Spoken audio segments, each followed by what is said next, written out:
நீங்க 3 நாள் தூங்காம இருந்தா என்ன ஆகும்னு தெரியுமா? சொல்றேன். அடுத்த 2 நிமிஷம் தூக்கம் வராது.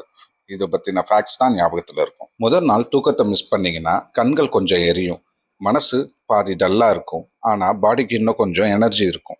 ஒரு நல்ல ஸ்ட்ராங்கான காஃபி குடிச்சா, நல்லா இருக்கிற மாரி ஃபேக்கா ஃபீல் பண்ணுவீங்க.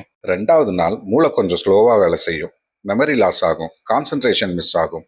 ஒரு ஃபுல் சென்டென்ஸ் பேசி முடிக்கிறதுக்குள்ள நிறைய தடுமாற்றங்கள் வரும். 3வது நாள் ஹாரர் மூவி பார்க்குற மாதிரி இருக்குங்க. ஹாலுசினேஷன் வரும். ஃப்ரிட்ஜை ஃப்ரெண்டு மாதிரி பேசுவீங்க. சோத்துல சத்தம் கேட்குற மாதிரி ஃபீல் பண்ணுவீங்க. மூளை ஷட் டவுன் ஆக ஆரம்பிக்கும். சயின்ஸ் என்ன சொல்லுதுன்னா 72 மணி நேரம் தூங்கலனா மூளையில டெசிஷன் மேக்கிங் பார்ட் கட்டி போட்ட மாதிரி இருக்கும். அதாவது பிளாக் அவுட் ஆகிடும். Accident chances, mood swings, even depression கூட வரும். அதனால தூக்கம் வெறும் லக்ஸரி மட்டும் இல்லைங்க, அது ஒரு உயிர் காப்பான். பாடியில 7 மணி நேரம் தூக்கம் தான் நமக்கான ரீசெட் பட்டன். சரி, இப்போ நீங்க கேட்ட இன்ஃபர்மேஷன் பிடிச்சிருந்ததுன்னா ஷேர் அண்ட் சப்ஸ்கிரைப் பண்ணுங்க, கமெண்ட் பண்ணுங்க.